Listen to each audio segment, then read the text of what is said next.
there's new things. It was just a wave and a thumbs up. Now there's a heart and a laugh. Oh, oh I'm excited. Go crazy, people, go crazy. There is also a chat function. So if you want to click on that as well, and say hi, and we're going to use that throughout. So I'm going to ask you what you think of the chocolates, and rather than have a cacophony of your beautiful voices, I'm not sure cacophony and beautiful go together, but anyway, if we can type in there, it's pretty entertaining, I think, to see what people think of the chocolates. And I will preface it now, if you don't know already, there are no wrong answers. So you can, whatever you taste is valid, because no one else can know what it is that you taste, and things do taste very differently to different people depending on what you've eaten today and what you've eaten throughout your entire life, and genetics and many other things. So if you all have your chocolate ready, without further ado, welcome to the 4th mystery online chocolate tasting, or online mystery chocolate tasting. Tonight with my very special guest, Juliet Sear. Hi everyone. Jen, can people hear me? Because I don't know if I'm muted as well. I'm seeing nods. Nodding. Yes. Okay. I can hear you, so Great. I think everybody else can great. Hi everyone. So I'll introduce Juliet properly in a second. Just for those of you who are new, the plan is that we're going to jump straight into the tasting after I introduce Juliet properly, and we'll taste them in all in order together. I'll help you figure out which one's which. If you want to write notes, you can. If you want to use your tasting wheel, you can. I'll explain a bit more about how to use that if you'd like to know. And then hopefully we'll get through that in the first 40 minutes in case any of you need to or want to rush off.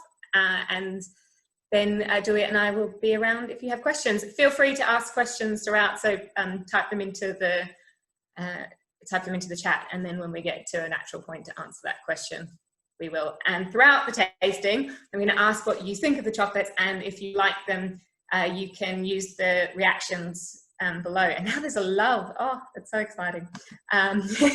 Interesting if you laugh at the chocolate. There's obviously nothing negative there, so if you don't have anything nice to say, you can write your thoughts on the chocolate in the chat, but there's no thumbs down.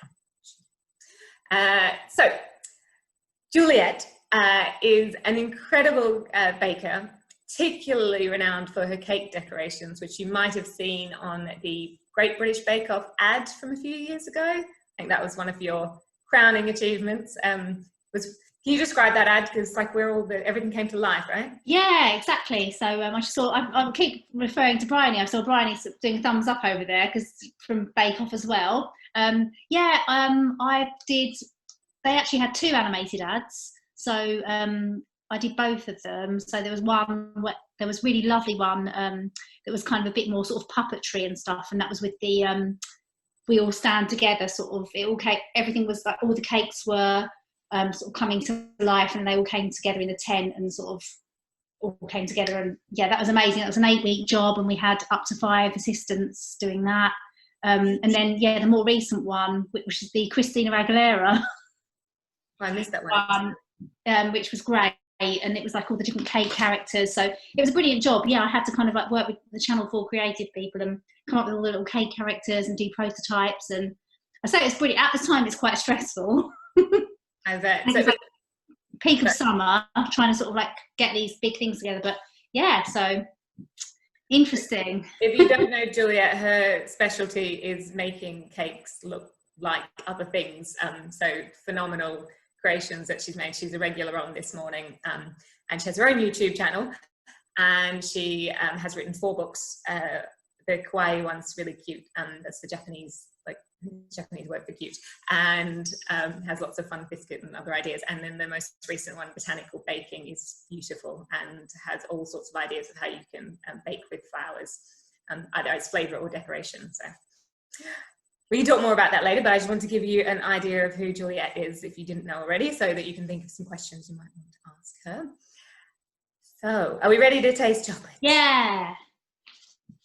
Okay, so the very first chocolate. So this time you have all your chocolates in a nice strip. I don't know why I didn't do this sooner, but it means we're going to start from one end. So we're going to start from the darker end that has 2.5 little mini bars that look like this. Is this the one with the purple star on? Yes, hopefully everybody should have a purple star, but I thought just in case it came off or... Very organised, Jen. I'm very impressed with this. I've been practicing. Well, practicing by the first 3 tastings and some corporate ones that I'm doing. So before you start munching, it's fine. If you've been on the tasting before, you know how to do this properly. And when I say properly, I'm in the middle of judging 240 different chocolate samples for the International Chocolate Awards at the moment, and that's just the Asia Pacific region. And we have to taste them in a particular way, otherwise they all just start to taste the same. So for those of you who aren't aware, it's wise to have a look at your chocolate, make sure it's nice and shiny and a nice even colored. White spots sometimes can just be crumbs, so if you can rub your finger over it and it goes shiny again, it's all good. Even if it doesn't go away, all of the chocolates I've sent you are really fresh. So when chocolate goes out of temper and the cocoa butter rises to the surface, it does start to make the chocolate taste less good after a while, but for now, they should still taste just as delicious. Okay, so that's how it should look. You want to have a smell of it, but before you smell it, break it, because then it helps release all the aromas. Sorry, I've got someone else trying to come and help here. Oh, that's so cute. It's very naughty though, because it's toxic for dogs. I'm sure people know this. Yes, yes. But actually, to say, can I just butt in a minute, Jen?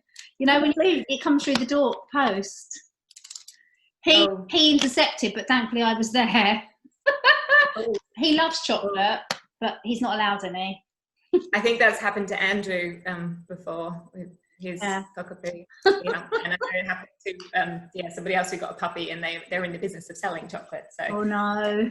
It was fine, But yes, it is toxic, and to cats, but cats aren't particularly interested in chocolate, and horses, but again, not likely to stumble across a Mars bar. Unless you're, no, that's perhaps a story for another time. So when it comes to tasting, if you pop a piece in your mouth, chew a few times, and then you can keep chewing every now and again, but try to let it melt and suck on it like it's a sweet. So just like it's a hard-boiled candy, because then you will get more of the variation in flavors. So usually really special chocolates start with one flavor and then move to another and then finish on a different flavor. And it is subtle. And so the other thing I should tell you is that your palate takes a while to warm up. So try not to eat the entire piece that you have allocated if you're sharing the pack with somebody, because I recommend coming back to it either later this evening or tomorrow, because chocolate does taste differently when you try it a different time.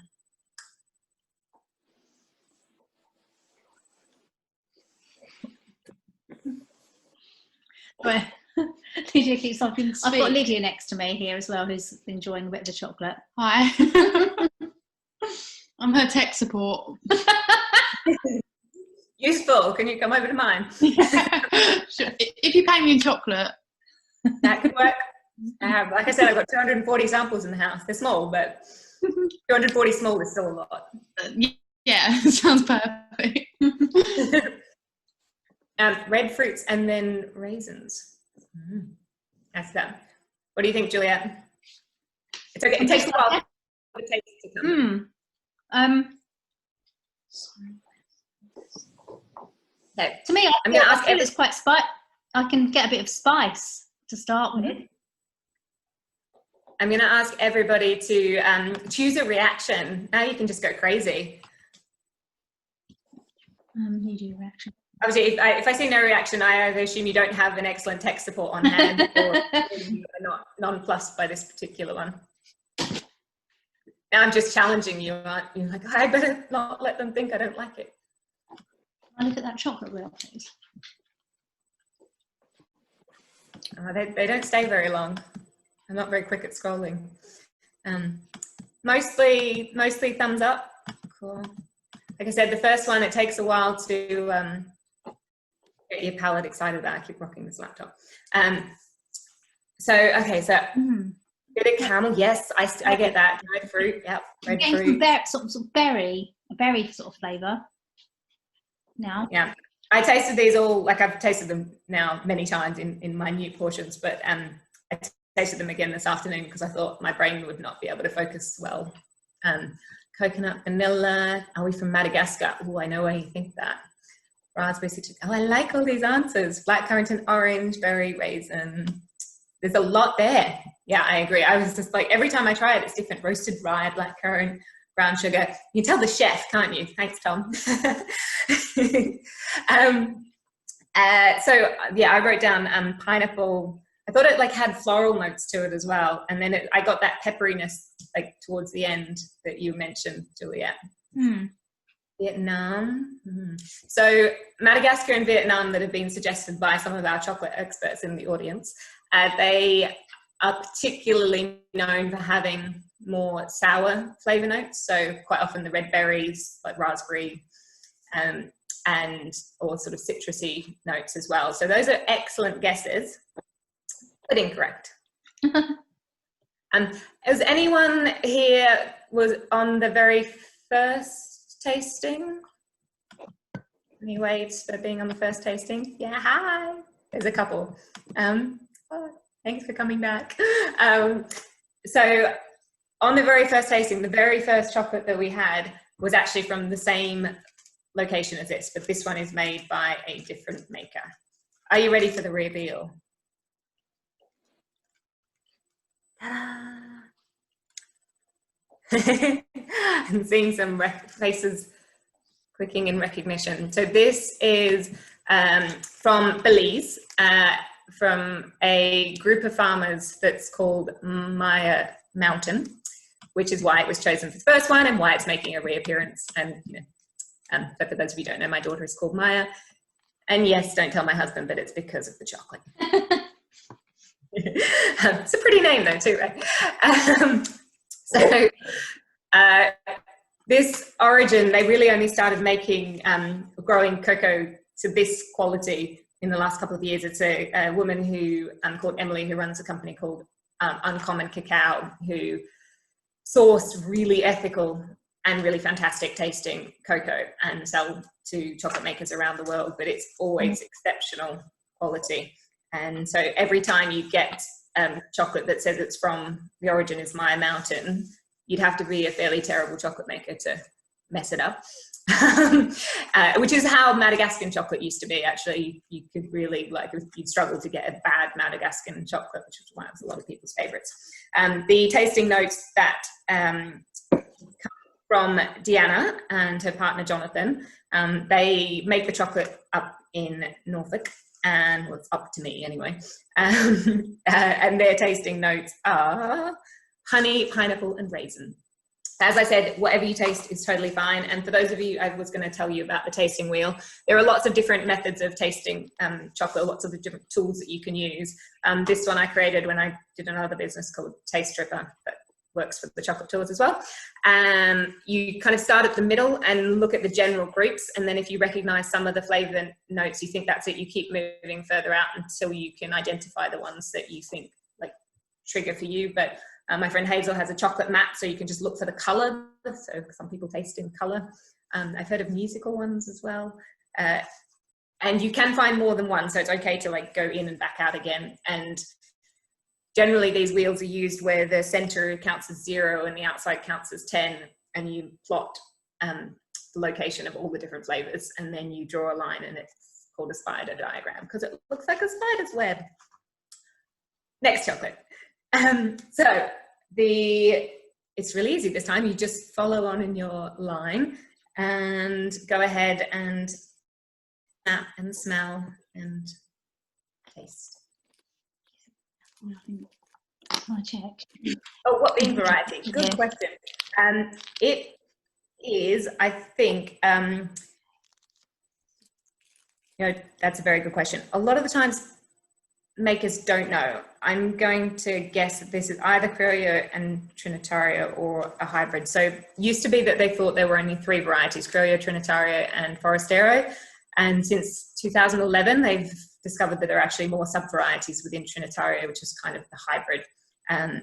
Forastero is still about 85% at least of all the cocoa that's grown in the world, and it has a very kind of generic taste, and it's basically what's used in all the chocolate. Ooh. And the percentage was 70%.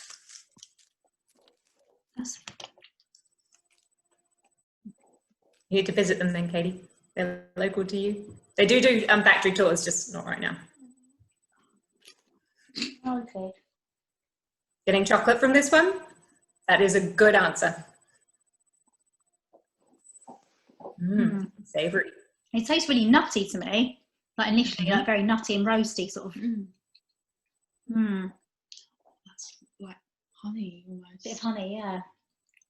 Malty, nutty, toasty. Malty. Savory. Malty, definitely. Slightly powdery, yeah. Malty. Biscuits, yes. I recognise this mould. That doesn't mean mould as in, you know, bacteria, just in case. See, she's Toasty, put malty. Wilson's on here. She's put just like Horlicks, and that's so true. Yes, you guys are good. So, can I see a reaction? If you can't figure it out, you could just like put your thumb up. That's totally fine too. It just works for people who've got their cameras off. This is the best chocolate I've ever had. This is Lydia's just said this is the best chocolate she's ever had. Yeah. I will see. Let me see. Is the maker online? Another minute. That's really good. So yeah, you guys are fantastic. And so this chocolate is dark chocolate, and it is made in London in Bethnal Green, very near a brewery, and well, many breweries actually. And it does actually have beer malt in it. I mean, you guys are impressive. I get the better. I'm going to take a picture of that one because that's now Lydia's favourite chocolate, and I'm definitely going to get some of that. I will be sending all of you a link directly to the page where all of these bars are sold directly from the makers. And I don't even take any commission, just because I love them all. And they're all amazing and working really hard and producing. I can't believe. As I think there are some chocolate makers on the call. It's a very, very challenging job. Enjoyable, but hard.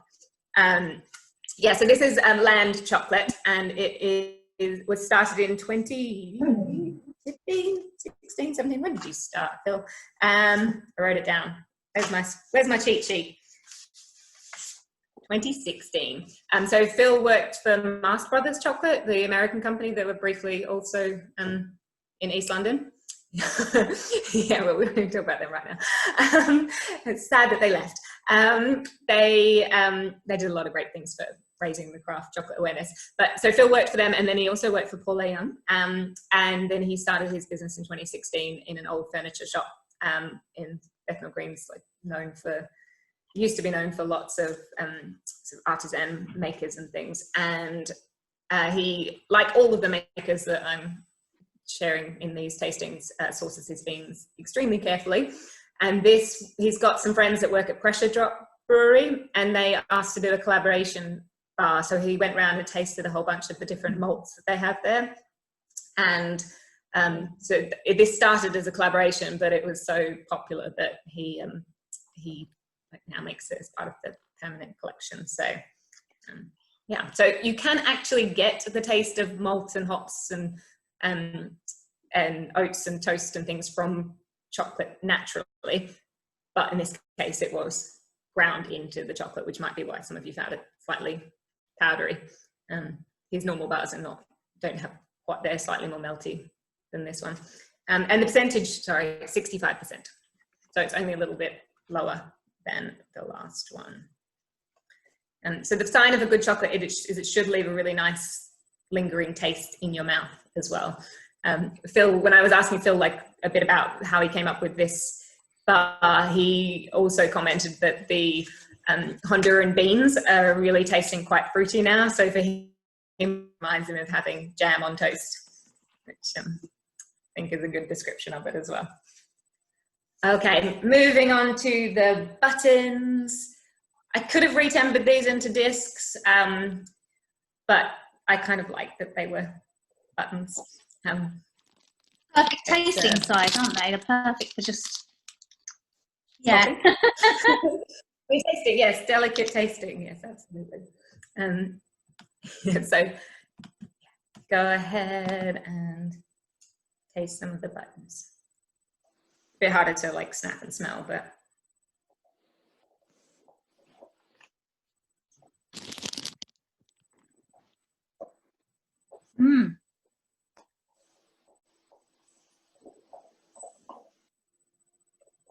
does taste salty, doesn't it? Yeah, very sweet in comparison. High butter content. It's much sweeter, yeah. I really like Land's packaging as well. I did say his name is Phil, the second one, his name is Phil Landers, but Land also fits with all of his bars have a map of the country where the beans come from in like a dotted line. It's pretty cool. Very creamy. Ah, you don't like it, Tim? I'm assuming that means you don't like Hershey's, or maybe you do. Don't you like it buttery? Yeah. This one, yeah, it's much more sort of a bit of honey even I can get in that. Mm-hmm. It's really this is why I'll repeat what I said earlier about tasting these at different points, because how you taste them really is affected by what you tried before. And the great thing actually about doing the judging this year from home is that anytime I know a chocolate's really lingering, I can just take a break. I can like go and send a few emails and then come back before I taste the next one, which is harder to do when you're under time pressure during the judging. Anyway, honey, puddingy, vanilla, silky, butterscotch, marshmallow, toffee. These are great descriptions. That's amazing. So this, can I see a reaction for this one?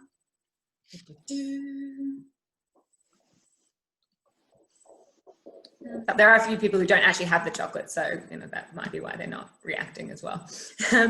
Less middling, okay. So does anyone think there is any additional ingredients like there was in the last one?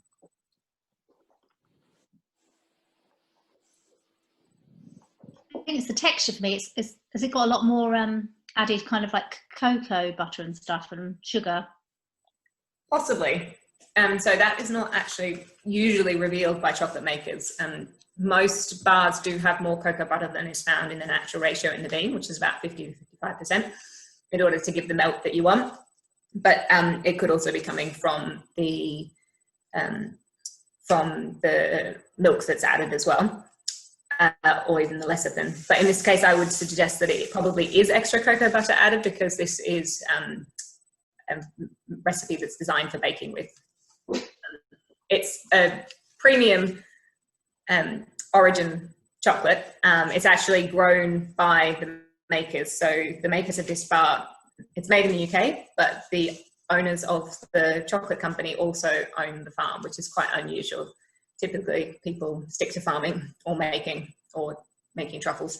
But this, you may have seen this on Instagram if you're a chocolate fan, because they're like coming up quite a lot. I've seen them on people's feeds. This is Islands Cacao, or just Islands chocolate, sorry. And this is their classic milk. So all of their bars are single origin. They don't have any flavored bars at the moment. And this is their sweetest one. And it is 55%, so it's not super less. Not a lot less, and for a milk chocolate that's actually really high. So typically a milk chocolate is 30 to 40%, and we would call this a dark milk, but it is, as all of you have said, really quite sweet and creamy. And if you try it without having just tried dark chocolate before, though, you'll probably get a lot more of the cocoa notes from it. So I have done that. I also got I also got peanuts from it as my first taste as well. Everybody's different. Yeah, we're really, really good for baking. Cool. Okay, next one. Are you ready? Go ahead and have a smell.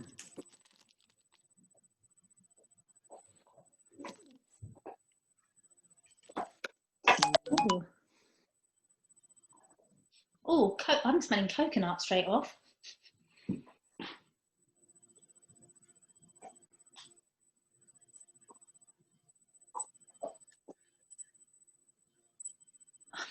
Like the dog.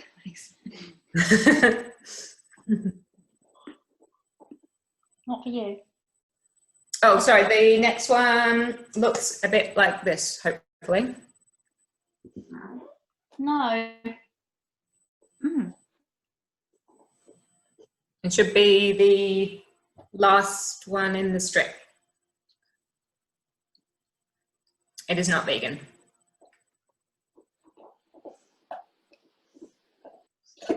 Chocolate cheesy. I get that. And slightly woody. Lots of coconut, maybe coconut milk. Overpowering coconut to me. Really It's milky. Super coconutty. So, yeah, it does taste a lot like some vegan chocolates, which is ironic, seeing as it's not, and a lot of vegan chocolates do taste quite coconutty. Clay. It doesn't actually. I can see that clay. No, actually, it doesn't actually have any coconut in it. But for those of you who joined the second tasting with Paul A. Young, I don't know if you could give us a wave if you did. That was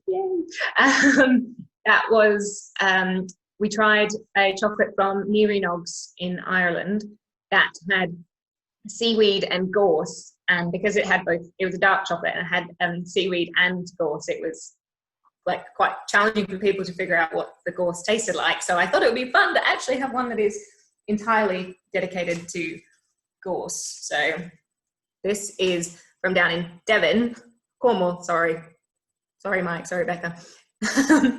So this is Chocolada, and they started in 2012.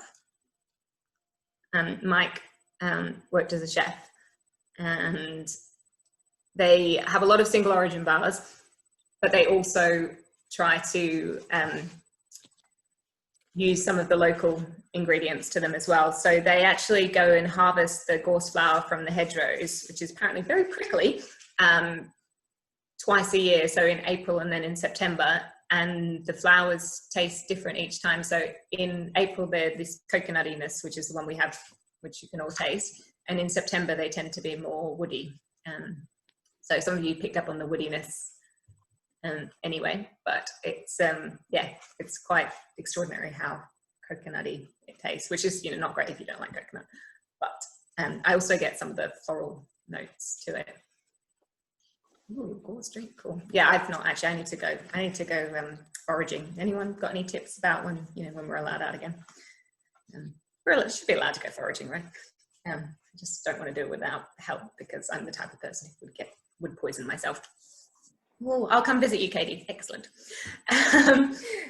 Yeah, I like the idea of tasting seasonal differences side by side as well. The interesting thing about chocolate, all of these are ordered fresh, just in time for you guys, and I do think they all Bean to Bar taste chocolate taste better, or Bean to Bar chocolate tastes better the sooner you eat it after it's made, so, or after it's shipped. So basically that means eat the chocolate as soon as you buy it, so then you need to buy more, but that's fine. I'm all about enabling your chocolate addiction here. Okay. Very last, did we do a thumbs up or not for that one? I'm losing track. We do it again, just for my own curiosity and brain freeze. I woke up at 3:30 this morning. That's my excuse. Okay, one more chocolate. There are definitely more sweet ones in this tasting.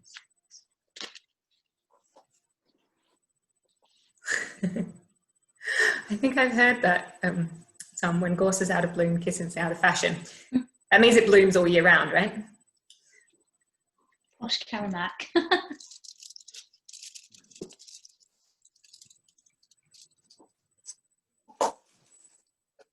Oh, the percentage of the gorse was 50%, so it's similar to Ireland's.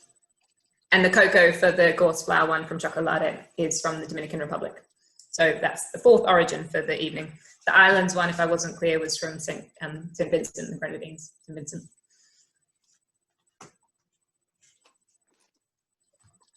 So we've gone 70, 65, 55, 50.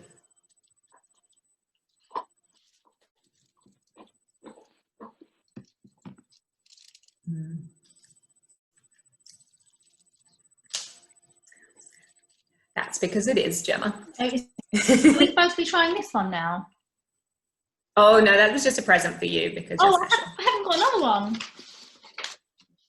You must do. There should have been a little. No, I just got the strip of the. No. Was yours sealed properly? Because someone else emailed me and said that they didn't get the fifth one, and I posted it again. I definitely only had 4. I had 1 strip, and then this one. Oh. You should have had one that looks like this. No. I will I will send you some more. I blame Earle. I'll just have to watch It'll be everyone's my fault. reactions. I'm going to blame Earle.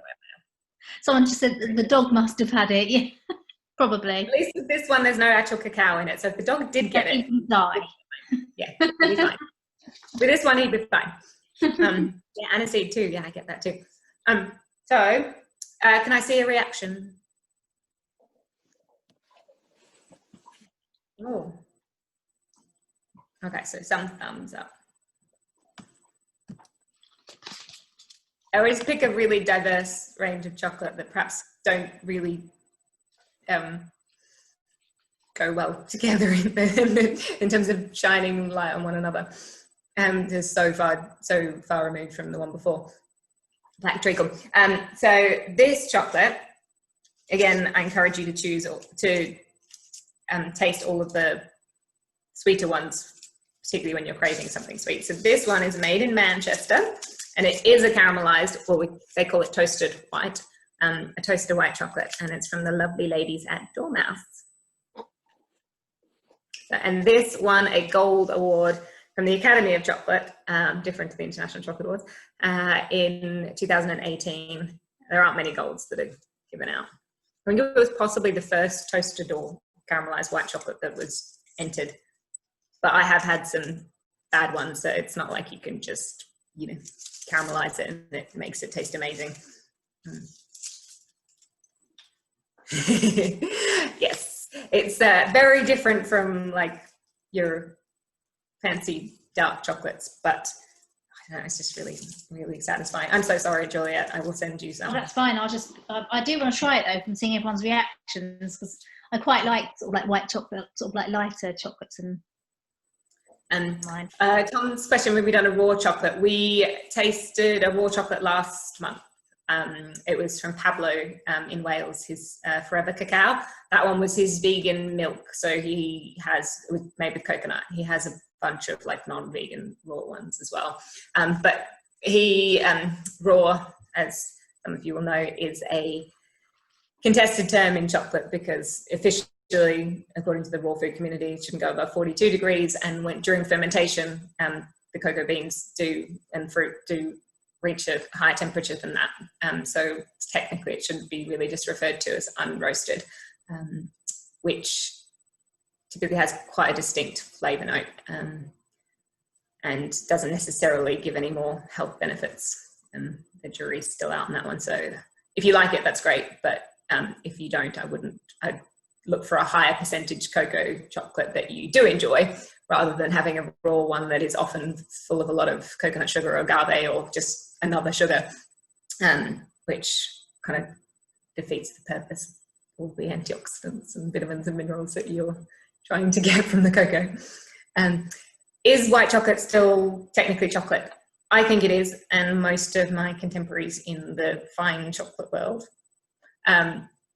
do as well. So because this bar is still 38% cocoa content, it just happens that the cocoa content entirely comes from from the cocoa butter, whereas you get some milk chocolates that only have 25% cocoa content and they're still allowed to be called chocolate. So yeah, I think as long as it kind of has a shine and a snap and it is the only fat that is used apart from the dairy or milk replacement is cocoa butter, then it should still be called chocolate.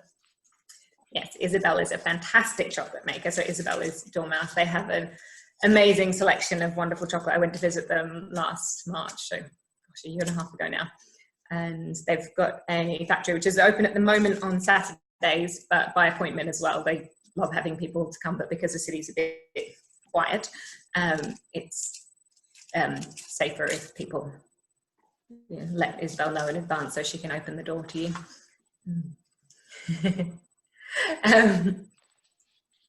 So I'm curious, any favorites?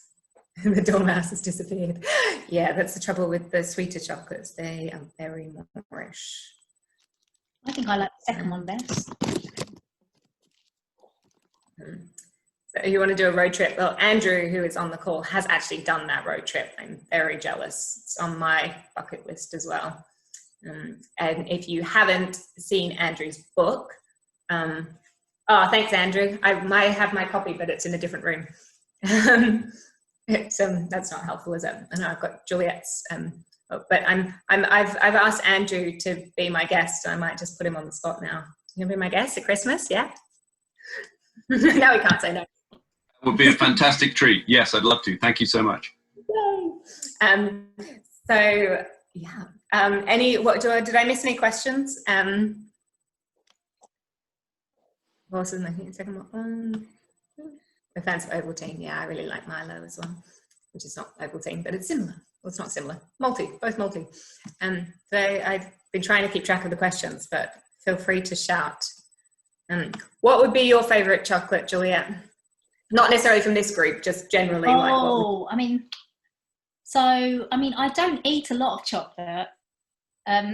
Sorry to say, but I'm not an expert in chocolate, but I love my favourite sorts of chocolates are like a dark milk, salty one. So yeah, but you know Lola, who works for me, her boyfriend's been making some really amazing bean to bar ones with some lovely like sort of nut infused ones, and I've been trying them. And I think once he's finished his product, he must send it to you, because he had a gorgeous like milk salted one, and it was really quite a high percentage. It was like about 50 something, but it was just really delicious. It sounds excellent. These are questions I was going to ask you, but I'm going to like just echo the people who are asking on from watching. So what do you think? What do you look for in the chocolate to cook with or bake with? Me, sorry. Yeah, you. I can tell you mine. Well, I mean, yeah, I generally I don't bake a lot of chocolate things. I've just got a few recipes, but I generally bake with like 70% like guitard, like semi-sweet chocolate chips. Like if I'm making ganaches, occasionally like I'll use a milk chocolate if I'm doing something like a sort of like nice filled tart. But here's why I love coming to do this with you, because I'm not actually a chocolate expert. I don't know a huge amount about all the different brands and different makers and stuff. So this is why I find it so fascinating, because I just kind of will go for, I mean, I'm kind of like quite lazy, I guess. I just always go for like the guitard, like chocolates that I always use. Are they still on sale in Waitrose? Yeah, Ocado. Yeah. Yeah, so they're really good for baking, because they're kind of the price point's good for a more premium chocolate, and they're a family-run company based in San Francisco. Exactly. So yeah, they're a really lovely family, and they really do their best with ethical sourcing as well. They are quite large, so it's more challenging the bigger you become. But, yeah, they've got some really like excellent baking, and they have some more premium ones as well that Paul Young uses for his some of his chocolates. So Paul uses them for most of his chocolate making, doesn't he? Or does he use about half? But he does also use he uses some of Spill's Chocolate Land. He occasionally uses Islands as well. He'll be doing one with the Bullion Bar that you've got, which we tasted a few months ago, and was the option to add on a bar this time. Is this one the one you sent me before? Oh, I should try that afterwards. Yeah, very, very Moorish. So if you didn't buy that, more fool all of you didn't. But I recommend seeking it out at some point if you haven't tried it already and you like milky malty chocolates, because it's very, very, very eatable. And yeah, they do ship direct from California, but I think you can get it probably more easily through Ocado here in the UK. And yeah, Fire Tree as well. And also, did I say Duffy's? Yeah, he uses a selection, and Valrhona still for some of his chocolates, because the salted caramel and Marmite. Any more questions? Have you ever had any disasters, Juliet? Oh, I tell you, I've burned quite a few bowls of chocolate. I'm on a multitask. I mean, I've had a few disasters. I mean, yeah, like you say, like I kind of like specialise in kind of the more sort of unusual, like highly decorated things that might take a few days to make. So I mean, I've had a few disasters where I've kind of made something and not given it enough setting time. Like one thing that will always stick in my mind was a rollerblade cake. And someone asked me to do the rollerblade cake, and I'd made it, it had been setting for a couple of days, and when it was almost finished, like the whole back of it was just like falling down. But generally, like, I'm quite lucky, touch wood, I haven't had too many disasters. Like the more extreme, like giant things have always gone quite well. But yeah. Terrifying. Like it's the great. rollerblade one, I'll never forget it, because I was like, I used to have a bakery in Leon Sea, and I used to get all these like novelty cake orders, and I kind of like, with a novelty cake order, you just never know. It's not something you can practice before. You have to kind of just sort of make it up as you go along. I remember like crying to my mother-in-law and just like having a massive tantrum and having to like work through the night to do a new one. Yeah, I think it'd be amazing to like bake for a living, but like it's even more pressure than chocolates, because it's like the one thing, and it's often for a really special occasion. Exactly. Yeah. Oh God. Yeah. No. 10 years in my bakery was enough for me, I think. Definitely put your hours in, which is why it's easier for you now to go onto TV. And how many of you have watched Juliet's program? It's just on again at the moment. It must be finished now. I think it's finished now. I've just seen Gemma Wilson's just asked me a question.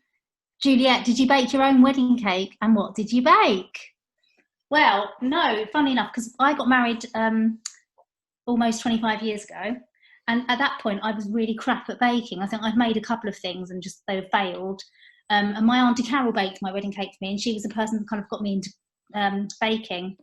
But I always wished I had made my own wedding cake. So then I did a massive wedding cake for my 10-year anniversary and another one for my 15-year anniversary. Oh. Yeah. And then just gave up for the 20th. Well, I know. I wanted to have a big 20-year anniversary, but I think Simon had enough. But apparently we're going to do something for our 25th, if we all can, but we'll have to see about that. That's like 3 years' time. It's not 3 years' time. How many years? It's in 2 years. Right. Oh, I really hope we can by then.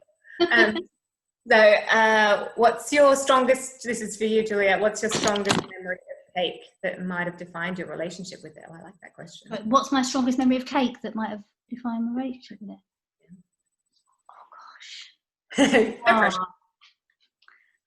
I would say my strongest memory of cake is Christmas cake. Like I've always had a thing about, like, I just love making a children's cake with Barbies in it. Oh, Lydia's just saying, what about making their children's cakes with Barbies in them? No, no, like Christmas. No, Christmas cake.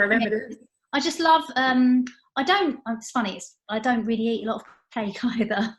I'll be honest. She's a fraud, everybody. She's a fraud. I haven't got a sweet tooth, but it's funny, isn't it? But I got into cake baking because I love entertaining, I love gatherings, I love people being round, I love feeding people, I love celebrating, and I love crafty stuff. So I kind of got into that through my love of food and getting everyone together.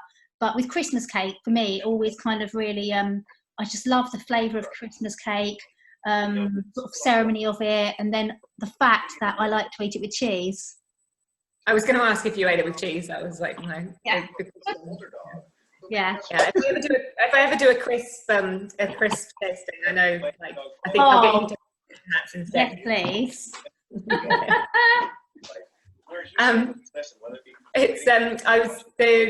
Andrew's asked about tasting downwards in percentage. I almost always do run my tastings downwards because I find if you try the sweetest ones first, it's perhaps less important after dinner, but if you try the sweet chocolates first, they tend to make all the darker, higher percentage chocolates taste really dark. Like, so all you notice is the bitterness instead of the sweetness. But if there's a really strong flavour like coffee or chili or something, then I would always leave that one to last. So I'd just ignore the rules, and after the toasted white, we'd be trying the one with wasabi. There isn't one with wasabi, but I did taste one with wasabi yesterday as part of judging, which was surprisingly not awful. It was actually wasabi. Yeah, and not in a filled shop, but in a bar. Just in a bar. It was actually kind of good. I don't know if you saw I put it on Instagram, there was one with garlic as well, which was also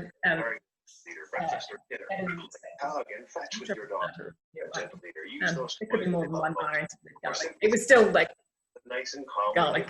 Lovely massage, But lovely light. it was While they're interesting. wearing a deciliter. So step one of this is to get I'll comfortable with see if I can- those in the body. Sorry about that. If I try and make all of you go off mute, then you can't hear me either, because I'm technically a participant on this computer. Any more questions? Yeah, there was background noise, sorry about that. So may I quickly tell you about what's coming up? So I'm really excited that lots of you have joined for more than one of these, and the intention originally was just to do one with Ed and see how it goes, or one with Ed or Paul, but I asked them both and they said yes, so I decided to do two. And then we did the vegan one last month with Bettina, and Juliet kindly said yes for this one. And I did tell a few of you that I was thinking about, and I checked what you thought about doing filled chocolates. If you were around last month, all of the bars were puddles by the time we were tasting on that 32-degree day. So there was no chance I was going to try and send filled chocolates before now.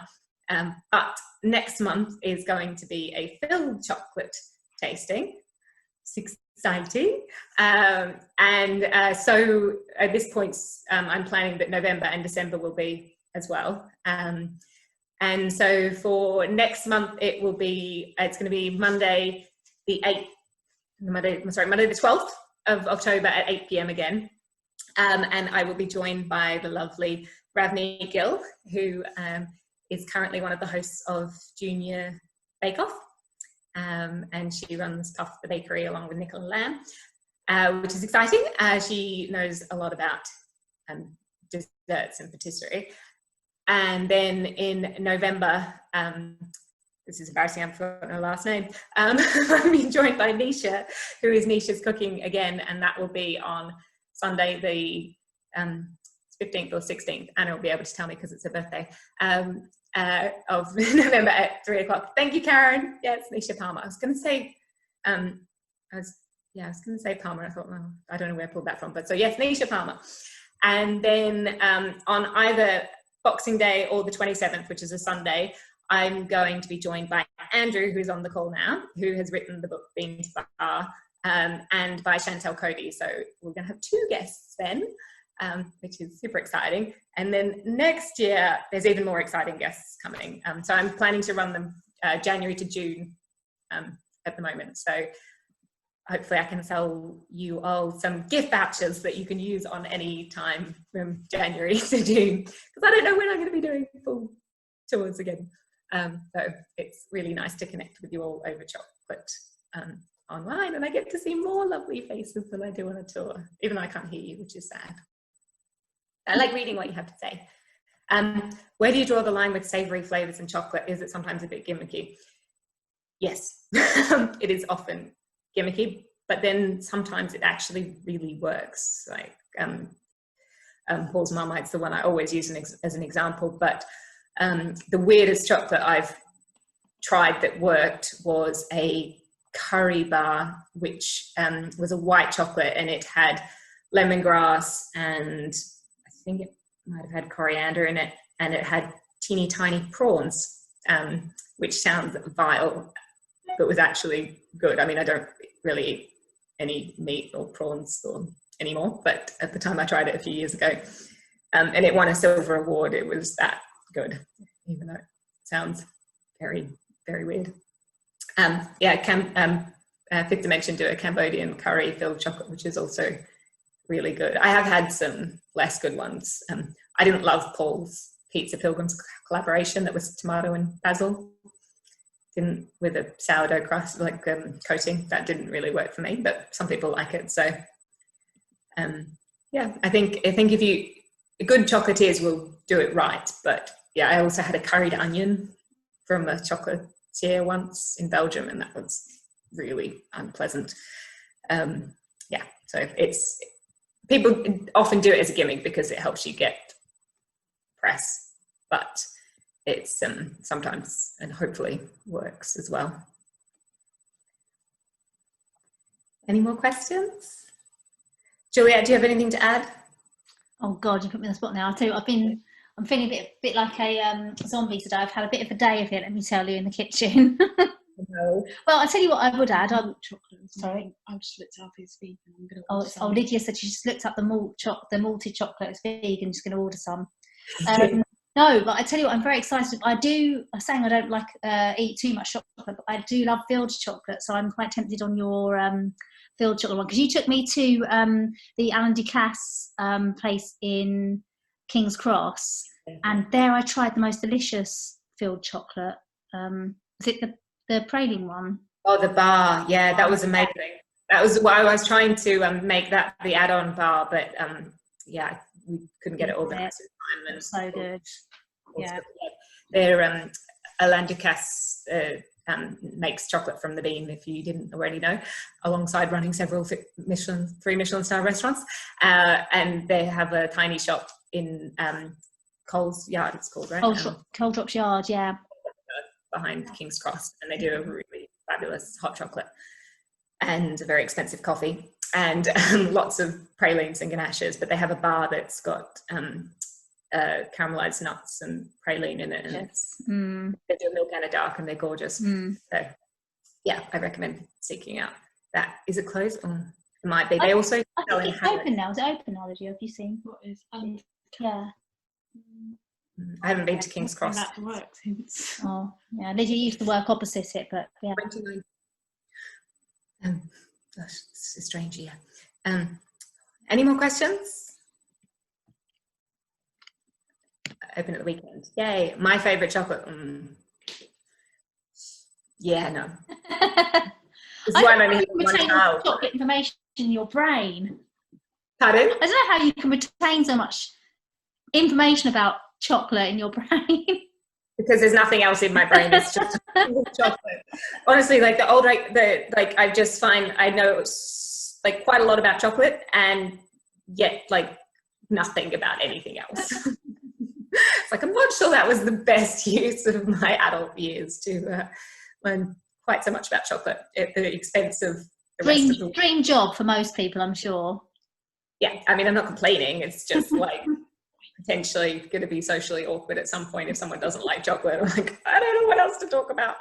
But I generally, I choose chocolates for these tastings that I love, but I try and choose ones that have a varied taste as well, because what I found from doing thousands of chocolate tours to many thousands of people, that is how different people's preferences are. So it will mean that like there are some chocolates in the mix that you might not be that fussed about, but hopefully they'll give you ideas for friends to buy for them, or if you like how it's done. So when we judge, we have to kind of choose a score based on how well it's meeting its criteria, as well as whether or not we like it. Because just because we don't like licorice, perhaps it doesn't mean you should give the bar a poor mark. So if you think they've made the bar really well, even if it's not to your preference because you don't like coconut or whatever, I would still recommend checking out the makers and seeing the other things that they make, because Chocolata also have a toasted cinnamon nibs bar, and they do some Christmas specialties as well, which are really cool. They've got an exciting, it's exciting because it's going to arrive by sailboat, so it will be a very, very carbon friendly bar coming up. All of the makers are really doing the best they can in terms of environmental impact, of minimizing plastic and things as well. So I can talk to you more about that another time if you're interested. Juliet, favorite chocolate drink? Do you know, I actually had a chocolate drink the other day in a cocktail bar in Swift, and it was the most delicious, like chocolatey cocktail I've ever had. I'll have to find out the name of it. It was just like heaven. It was like a hot Irishy coffee, but with chocolate in and all spice. But again, it was thick. Oh, it was lovely. The cocktail bar. It's a new one. It's called Swift, and it's on by our Old Street. I think it only opened about a week or so before lockdown. They have another one in Soho, and their cocktails are incredible. But yeah, they did an amazing chocolate drink. But it's like hot, wasn't it? Yeah, warm. So good. But I mean, I would be one of those people that wouldn't sort of have a hot chocolate drink or anything. What would maybe like a chocolate malted milkshake? I would love. What about you, Jen? I love the one that we had together at Alain Ducasse, and I think where else I've had really good one. For me, it has to be really thick and not really thick because then it's a bit like sickening. Rococo used to do a really lovely one as well that was really enjoyable. And I love this one from Sketch when we used to go there on the Mayfair tour. And I like the Hotel Chocolat one, so I get them custom make it for myself with a blend because I'm fussy. Has Maya tried chocolate? Yeah, I actually gave her some today. I spent the morning, or some of the morning judging, not very much of the morning judging, but then I spent some of the afternoon tempering for another tasting that I'm doing. I do company tastings as well. So if you've got a team, we do more typical like tasting, the like comparison between origins and things. So it's a little bit less wild than these ones, a bit more education, but fun, I think. Anyway, yeah, that's my plug for more work for me. Yay. But during the tempering, there was like a tiny crumb of chocolate, and she was being a bit eager for my attention. And so I gave her a tiny bit of chocolate and she went, oh, cute. Was that her first bit? She may have picked some up off the floor before that. I think let them have the chocolate, I think. How old is she now? She's over 1, isn't she? Yeah, she's 15 months, nearly 14 and a half. We had Lydia, George and Ruby on solids at like 6 to 8 weeks, having chips and stuff. Terrible mother. They're still alive. It turned out quite well. The youngest one's about 20, just barely, yeah. they look like they've done pretty well, so I think you've done it right. Oh, Burdix Burdix have an amazing hot chocolate and an amazing iced chocolate.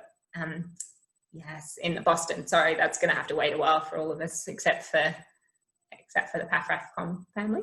Can I just add? I had a hot chocolate in Berlin once, and it was like melted chocolate almost. It was so thick. It was the best thing I've ever had. But it was dark chocolate, so it was vegan, but it was just unreal. Like the thicker it is, I think the better. And it was tiny like that, but it was so Talking nice. of vegan, Paul A. Young does an amazing hot chocolate from his stores that is vegan. I didn't know. Yeah, Ruby always drags me in there. Yeah, and it's really surprising. That one's really, yeah, it's really rich. There's nowhere to sit. That's the only. Yeah, that's true. Yeah, just spoon it. Said, SAID, which are in the middle of Soho, and they've got another one now somewhere else. They're a Roman Italian brand, and they have a tiny espresso cup that's full of really, really thick chocolate. They do a milk dark and a gianduja, and it's like, it looks like a small amount, but it is probably a dessert. That's knock your socks off. I've just noticed Martha's put, Martha Collinson, hello. I didn't see, it's hard because I can't see who's all on here, but Martha said my first food was a McDonald's chip. My mum was mortified when she found out my dad had fed it to me. That's excellent. I think, yeah, that's what happens when you leave the kids with your dad. Yeah. So that's so, I'm sorry. But McDonald's chips in the milkshakes, yeah. Oh, see, I'm against No, that. that's amazing. No. I love that. It's funny because I love sort of like savoury and sweet, but I think no. Chips and milkshakes. No, Simon does that as well. It's just like, no, what are you doing? I find the milkshakes a bit from McDonald's. Do you not think it just ruins the chip? No. Oh, God. Not if you do it quickly. Yeah, the Chapon water-based one is really good. I got the Angeline one to take away from Paris, the hot chocolate there, and I had it and I was like, this is kind of like, it's really like African cocoa. It's really very chocolatey and very rich. It doesn't have so many of the fruity notes that West African cocoa, I should say. And I was like, no, I'm not so fussed about this, but then I ended up drinking the whole thing, so it was obviously still pretty good. Can't ruin McDonald's chips. You freeze the milkshake, it's a great ice cream. Interesting. Those of you who don't know, I used to design the milkshakes at McDonald's. Yeah, you did, didn't you? 3 years. Plenty of opportunities, and I never froze one. I also designed McFlurries, the things I did for money. Did you? But you never put some like a special like hybrid with chips like coming out of the top of it or anything like that. That was going a bit too far. No, and we didn't even do anything like savoury or salty in any of the McFlurries. We were very restricted in what we were allowed to do. I had so much pushback in getting the chocolate fudge brownie. I don't know how many of you actually go to McDonald's and ever saw that one. It was a few years ago now.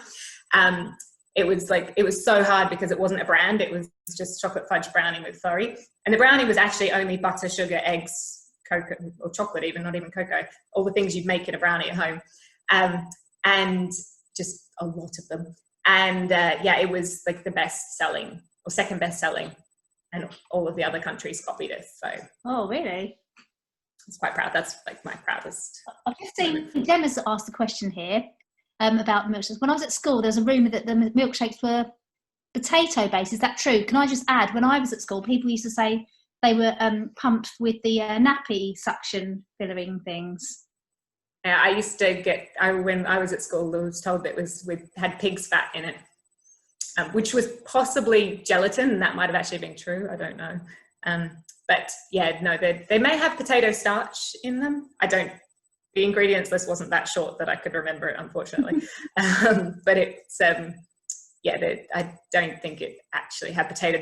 They used to use potato to do, before the Food Standards Agency kicked in, they used to use potato for the ice cream in a lot of food shoots because it wouldn't melt, and you could kind of edit it to look like ice cream, and they would have probably done the same for the milkshakes. But apart from possibly potato starch, I don't think. There's been a lot of changes in ingredients. They've got a lot cleaner in most companies. But yeah, it's past 9 o'clock. I will let you get back to your evening. Thank you so much for joining us. If you have any more questions, you can quickly type them now, or feel free to send me an email. So tomorrow I will send you all the list of all the chocolates that we've tried, and hopefully I will see you on next one. So the next one isn't for sale yet because I had a day as well, but I will hopefully have it online later tonight or tomorrow, and hopefully I will see you on Monday the 12th, or in November or December, or all three. Thanks so much. Jen. Really brilliant. Thank you. Thank you for introducing that malt one. I'm glad. I'm sure Phil will be thrilled as well. I'm addicted already. Anything being adult, excellent. Any questions anytime, please always just send me a note on email, Instagram, whatever. Cheers. Have a good night, everyone. Bye.